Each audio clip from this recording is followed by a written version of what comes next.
What's going on, everyone? Welcome to a Tuesday edition of Back Your Play. Rich Quinones here, our NFL insider. As always, Lloyd Vance at Lloyd Vance joining us. Don't forget to follow me on Twitter at RichQ and subscribe to the YouTube channel Rich Q on Q. We appreciate all the feedback, the engagement, the comments, the subscriptions, the subs. Keep it coming. We're powered by our good friends over at Spooky Express. We'll talk a little more about them when we run through the gamut and talk a little bit about our best plays for already a week 14, week 13 in the books. And Lloyd, as always, appreciate a couple moments. You know, there's some top stories going on that we have to dive into. Let's start with the Titans right now and getting rid of John Robinson, their GM. And I'm wondering, you know, you lose that game like you did against the Philadelphia Eagles, a player that a lot of Titans fans, including the head coach, Mike Vrabel, were pretty much adamant on, don't trade this guy, right? And A.J. Brown comes back to haunt the old team.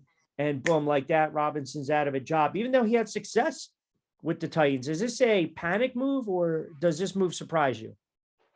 Well, Kieran, you know, it's that time of the year. You know, we still are on our last week of the buys, and ownership is really looking at whether it's their coach, their front office at this time of year, and saying, you know what, maybe we should make a change. And Robinson had been there for about 5 to 6 years and helped build that team. But I think the Adams family that owns this team, you know, it's Bud Adams' family who passed away. He passed away, and then he's in charge now. You know, I just think that Vrabel is their guy. So Mike Vrabel's the head coach. I think that he probably maybe wanted some more control of this team, and he's coming in and taking over, and you know, he's going to lead it the way he wants. And I heard he was not real happy with that A.J. Brown was given his walking papers. Now, the team was looking at A.J. Brown's knees in terms of he had 2 scopes over the last couple of years, and they didn't want to give him that big extension, that amount of money. They make the trade. And obviously, as you said, it blows up in their face this past week. 35-10 loss in Philadelphia. He has 8 catches, 119 yards, and 2 touchdowns, and could have had another big play that they took off the board because of penalty. And this guy really just showed it, you know. So, but yeah. What does it say for a franchise, an ownership group, that an ex-player comes back to haunt them? And it was the GM's move at the end of the day that the head coach at the time didn't want. And it just so happens that he goes out and he plays well against his ex-team. Like, to me, that's almost like an irrational kind of move. Or is this more or less, we know where who's really in control with that organization and franchise, and that's the head coach. Like, I just find it, all right, we've seen ex-players come back to haunt teams before, and then you lose a game, he goes off, and then all of a sudden you fire the head coach or you fire the GM 3 days later. Yeah, I thought it was a bit knee-jerk, as you're kind of alluding to there. And you know, why not just wait till the end of the season? Most of them change their personnel contracts run through the end of the draft. So you see many times in May, they get rid of so many guys. Like a week or so after the draft, they change personnel men, and you know, they bring in a new regime. And why not wait until then? You know, obviously Vrabel, he wants to lead his team the way he wants to. So you know, they're in the mix, and they're going to win a very bad division. They're 7-5, and you know, no one's going to step up to take their place. You know, the Jaguars are a very bad team, and the rest of the teams in that division, including the Colts, are just, they're not going to challenge them. So, no. But I just think the way that the Titans are built, you know, I really took a strong look at them this week because they played my hometown Eagles. They're just not a very good team in terms of explosiveness. And once Treylon Burks was knocked out of the game, they just really didn't have anything else. And you load the box against Derrick Henry, who couldn't do much because they bottled him up. And you know, from there really wasn't much. And defensively, other than Byard and Simmons, they have a lot of work to do defensively. So it looks like Jimmy G might not miss the whole season. He might be okay for the playoffs. Did not suffer that Liz Frank injury. I was a little surprised when Carolina released Baker Mayfield that the 49ers didn't put in a claim, but it looks like they'll stick with Mr. Irrelevant. Kind of 2 schools of thought here. And this is not to take anything away from Purdy, but kind of a damning indictment on Baker Mayfield. I don't know. I think it is. And then ultimately, the good news is if they get Garoppolo back, and if Purdy and the defense and the offense kind of weather the storm over the next couple of weeks, they'll get good seeding in the playoffs. And maybe not all is lost, because obviously he's a substantial upgrade. And I know they feel comfortable with the kid they have back there, but he's not Jimmy G. Yeah, Q. And when that injury happened, everybody's like, oh, their season's over. And then, I'm not ready to say that, because when we talk about the Niners, they're one of the ascending teams in the NFC that they're built with so many pieces other than their quarterback. Yes, Jimmy G was doing a good job. They've won 5 straight games, and, he's been at the helm, but he's had a lot of help, whether it's Brandon Ayuk, whether it's Deebo Samuel, and then their defense is just playing extremely well. And defensively, as long as D'Amico Ryans is lighting it on fire in terms of these guys and this scheme, they're just executing at a very high level, and particularly Bosa, who I think is just a game wrecker on the outside. So, Purdy is going to be there and try to hold down the fort, and then possibly they'll bring Jimmy G back if they can win one playoff game, and then he'll probably have a plate or something in his shoe to try to help him. And, I still think they're going to have a high seed. Right now they're 8-4, and they're a very dangerous team. They're probably going to win their division. And Purdy, I want to wait and see on this young guy. He's a 3-year starter, Iowa State, Mr. Irrelevant. They also bring in Josh Johnson coming over from Denver Broncos, who's been all over the place, the UFL and a bunch of about 10 NFL teams he's been on. So, I think they'll lean on that running game and their defense and just see how it goes from there. The Rams win the Super Bowl last year. They're 3-9. Stafford on the IR. They had a bunch of injuries. They haven't played well. You're not going to go out there with John Wolford, the starting quarterback, or the backup quarterback who started. They go and they claim Baker. Is this a move? It might sound crazy to say, where they realize Stafford's pretty much on his last legs, right? I mean, they caught lightning in a bottle last year. They made all the right moves. They weren't a juggernaut of a team. They made enough plays. Could have argued that they should have got beat by Tampa Bay, and then they wound up beating Cincinnati. And I'm wondering, is this kind of, let me see if we can revitalize this guy's career? I mean, look, they're not going anywhere. They're not going to make the playoffs. For a team that won the Super Bowl, they kind of went out with a whimper to try to defend the crown. They've lost 6 straight. You got nothing to lose. What's the thought here with Clayman Baker Mayfield? Well, I think, they're going to – McVay's going to see if he can resurrect his career and see if he can find a fix him. But, Baker's always been that guy. Even I thought when they drafted him first overall, the Cleveland Browns, I just thought he was not that type of talent. And he'd been a walk-on twice basically in his college career. Yes, he did win the Heisman, and he had that one good season in Cleveland, but his accuracy is just not there. He makes bad decisions with the football. And I think, he's going to take a flyer on him, bring him in, see what he can do. Why not do that? Because Bryce Perkins obviously is not the answer. The guy that's kind of been playing a lot in Wolford as well. So, I do think they shut down Stafford for the season and just try to protect his health. Once you start having multiple concussions, that's just not the thing you want to play around with. And, they did give him an extension, so they have him under contract, and we're going to wait and see how he can do going forward. But I think it's a very long season for the Rams, and they've traded away so many of their picks. We're going to just see, how this team's going to be able to rebuild. Obviously, if they can get Cooper Kupp back and Stafford next year, that's a good start. And then they'll see if they can keep Aaron Donald from retiring. That's a good point. Tuesday edition BYP.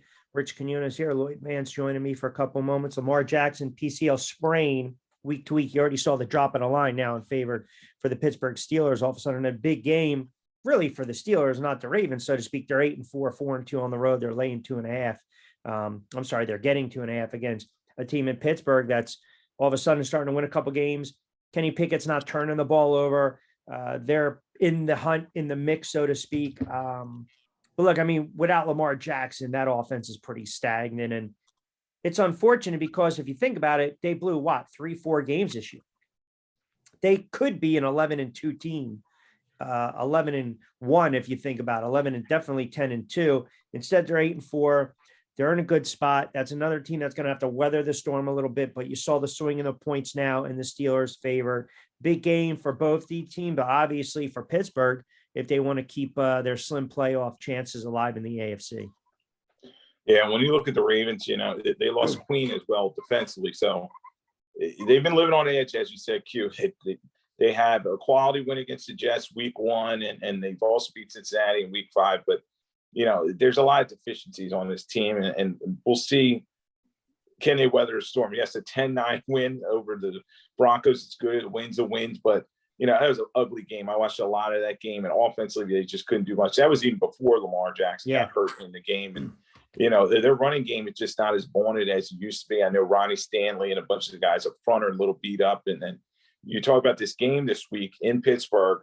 That's a huge assignment for Huntley going in there. And as long as TJ Watt is playing for the Steelers, they're a very dangerous team, and Cam Hayward and the rest of those guys. So, Kenny Pickett's playing well for a rookie quarterback, and they'll try to get some from Najee and some kind of semblance of a running game. And hopefully Deontay Johnson doesn't drop too many passes, and the Steelers can, weather the storm here. So I'd say in that game, I'd probably take the Steelers in that game. Yeah, 2.5. They're going to get the home hook at home. I think it's a strong play as well. I kind of like the under because you're going pretty much a rookie quarterback. Well, you are, and a backup quarterback. So I don't think points are going to be bunches in that one. Another, really, I think the marquee game, Jets and the Bills. The Jets coming off that tough loss to Minnesota. Buffalo 9-3. Jets are 7-5. Jets are going to stick with Mike White. That line has moved up to now 9.5 for Buffalo. I mean, look, this is a huge game for the Jets because 8-4, you're feeling pretty good. Now 7-5, you still, all right, is this guy going to be the answer going forward as our quarterback? We just don't know. You look at the playoff seedings right now, and the Jets are sitting there at number 7. So this is a big game, and Buffalo obviously is trying to keep Kansas City off their heels for home field advantage in the AFC. Yeah, this is an interesting one. Buffalo continues to win games, and, they beat New England 24-10 last week, but it was kind of a struggle. And then they finally broke it open at the end. But, you want to see a total game from Buffalo. Can they put that running game together with Singletary or any of the other guys? Can they rush for 100 yards, take some of the pressure off Josh Allen and that elbow that's hurting him? And maybe he won't have to throw the football so much and take so many hits running the ball. So, the Jets, when I watched them, that was they had that game. They probably should have won that game against the Vikings if they just run it up the middle and just try to, with the young running back that they had there, Zion or Xavion, just try to get those yards and win that game. Mike White just couldn't punch it in. There was a couple times at the goal line. Then they ran that crazy, I don't know if it was reverse or something, on a crucial play around the goal line, and that just didn't work. So, Mike White's going to be Mike White, and I expect Buffalo to get a lot of pressure on him, even though Vaughn Miller's not playing in this game. They'll probably try to make Mike White make some mistakes and continue to move it forward. So they're number 1 seed now, the Bills, and they're going to try to defend that home turf. Yeah, this next game, I think it's recency bias. The Vikings are 10-2. They're 4-1 on the road. They're traveling down to Detroit to take on the Lions. The Lions are 5-7. They don't play like a 5-7 team. I mean, I saw what they did to the Giants. It might have derailed the Giants season, but the Lions already lost to Minnesota earlier in the year by 28-24. They're laying 2.5. I don't know if this is a product of the fact that the Lions are coming off a win in which they scored 40 against a bad Jacksonville team, and Goff threw for 340. But I can't trust them. I don't think you can go point for point against a team like Minnesota with the wideouts and Kirk Cousins and Cook and all those weapons. I'm a little surprised by this line. I'm actually leaning towards Minnesota in the over at 53.5. So give me Minnesota and the points in this one. Yeah, this is going to be another high-scoring affair, and we talk about the Minnesota Vikings. They've been stacking W's. Another team 10-2, and you're like, okay, are they a true contender? And, right. and this is going to be a big test because Detroit is one of those sneaky teams, as you're saying. They're better than their record, and Amon St. Brown has been playing very well at the wideout position for me. Had 2 touchdowns last week, and Jared Goff protecting the football. Hutchinson doing very well, possibly could be a rookie of the year defensive side this season. And, they got to come in there prepared. So it's got to be Jefferson taking advantage of a secondary that probably won't have a Kuda back there. And putting the ball downfield. I do expect this to be a high scoring affair. Definitely like the over, and maybe take the Lions with the points, but the Vikings, maybe they win another one by the skin of their teeth. Yeah, and you go back to that initial game when they won 28-24. They were down by 10 going into the fourth quarter in that one. Cousins had that the first of many late rallies in that game. Goff threw for 277. Kirk Cousins threw for 260 and 2 touchdowns. More importantly, no picks. I mean, that's kind of the theme when you look at those quarterbacks going forward. Philly against the Giants. I mean, look, the Giants, that's a game they should have won the other day. People are bitching and whining, complaining about the officiating. We know the officiating in the NFL sucks. It stinks, but you got to get them off the field on 4th down. You can't have a stupid taunting penalty, which in essence, the refs are going to call that. You know that no matter what, even if it's not intended to be taunting, it's a BS call, but by letter of the law, you get knocked out of field goal range. You go up by 10. That's not the case. You give up a couple touchdowns late. I don't like where I'm at right now with the Giants, to be honest, because I was sold this head coach was going to be aggressive and go for it. And 4th and 3, I was a little surprised they punt late in the game, and then you have a couple shots down the field. Slayton can't corral it. Everyone's sitting there saying Jones with the bad throw. Shut up already. That ball hits. I mean, I saw that last year against Washington and the Eagles with Slayton. If it hits you in the hands, you make the friggin' catch. And their secondary is just horrible. I don't want to think what the Eagles offense is going to do to that secondary come Sunday. Yes, Q, and unless this is a trap game for the Eagles and they come in there overconfident, which they sometimes do in the NFC East divisional games, like they did earlier this season with Washington, can't see it, man. Yeah, but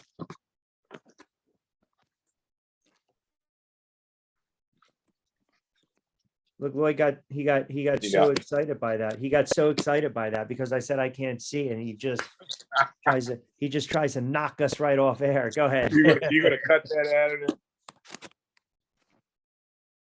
You're gonna cut that out. Yeah, you're good. You're good. When I look at this game in particular on the Eagles side, they cannot come in there overconfident because the Giants have they're still dangerous. Williams on a defensive line and some of their playmakers defensive backfield. The Eagles had that total effort. Everybody's so excited about that pass game. Jalen Hurts throwing for over 300 yards. Yep. And Brown was just so explosive, as well as Devontae Smith. So, every week's different. Yes, the Eagles should come in there and win this game, but it's a divisional battle and it's a situation where it can't be too overconfident. I do like Slayton in the way he's been playing recently. Daniel Jones, as long as he's not fumbling the football and turning the ball over, he's dangerous as well. So, I expect the Eagles to win this one, but it may be ugly in the end. I see a 35-13 Eagles win. The Giants secondary is just putrid. They got guys coming off the practice squad. They can't get to the quarterback.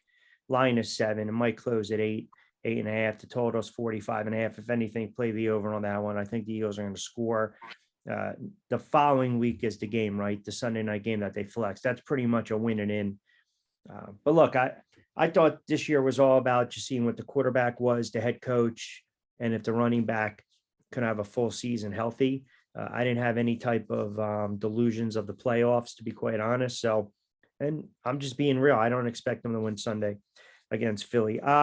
Tampa against the 49ers. We talked a little bit about the 49ers going with the backup. Tampa last night, Monday Night Football. Don't ask me how the Saints lost that game. I don't know why they didn't run the ball on 3rd and short with the water pistol. But, Tampa's Tampa, Brady's Brady, and he just methodically goes down the field. They pick up a huge win, 6-6. And look, I mean, they're in the mix, right? I mean, when you think about it, there are not many teams in the NFC, aside from the Eagles, that scare you.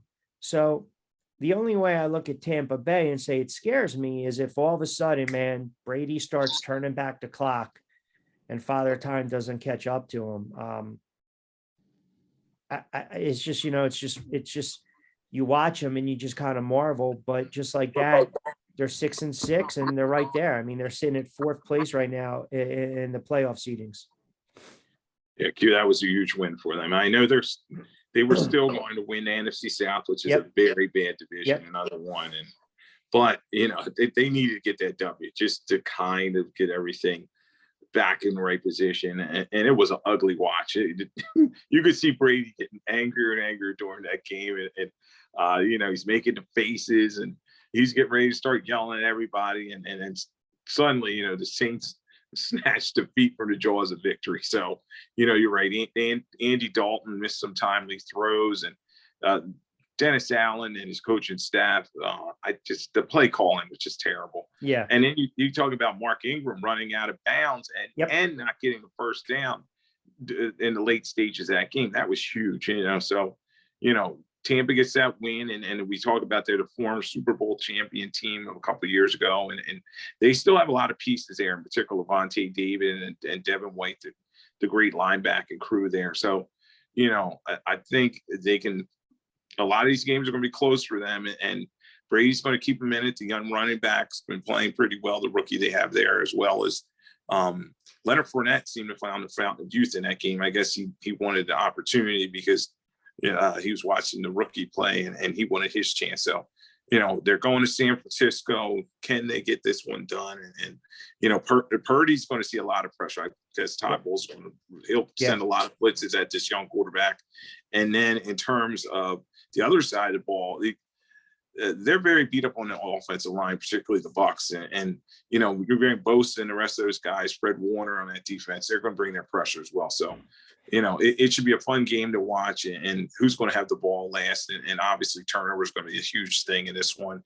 Right now I would say go with the Niners in this one, but I expect a very close game. Yeah, they're laying 3.5. They're 5-1 at home. And you mentioned Tampa Bay by virtue of a bad division. I mean, Atlanta's 5-6, but Tampa Bay already beat them. It's just the 49ers, I think defense will do enough in this game. And then last game before I let you get out of here, Miami against the Chargers. Miami kind of got humbled against the aforementioned 49ers in that defense too, with a couple bad plays here and there. They are laying 3 on the road against the Chargers, who now find themselves at 6-6 after a game in which they should have had against the Raiders. Yeah, Q, you talk about Brandon Staley, and he's been there long enough. And in terms of his coaching style and everything, he should have everything in place. And his team continues to lose games. They're close games, but he just can't get over the hump. And you start to wonder, are the Chargers going to start thinking about making a change? And, Miami's coming in there. They were darlings in the NFL going into this past week, and they just couldn't get it done at a huge spot. Tua obviously was harassed and hit over and over again. They couldn't run the ball with any efficiency, and they're big playmakers on the outside. Jalen Waddle gets hurt in the game. He has a leg injury, and then they just can't do much other than that. So this should be an interesting one to watch. But, I just think that the Chargers kind of limping home here, and you may see some changes coming down the pike. So I think the Dolphins will find a way to win this one, but it should be a close game. Yeah, I like the Dolphins laying the 3, even though the Chargers are my Super Bowl pick. All right, lastly, got about 35 seconds as we close it out. Game balls and Lackey for week 13. Yeah, the game ball, you have to give it to Joe Burrow. He was just tremendous in that game. And he was just so calm and cool.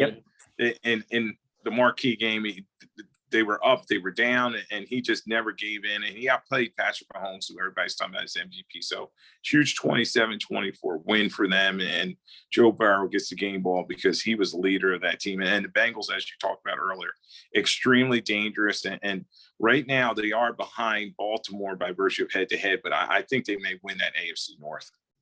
And the always popular, I'm trying to think, who would you have as a Lackey? I'm going to go out on a limb. I'm going to say it was the Colts and Jeff Saturday. You have the right team, wrong guy. So I gave it to Matt Ryan, represented the whole team.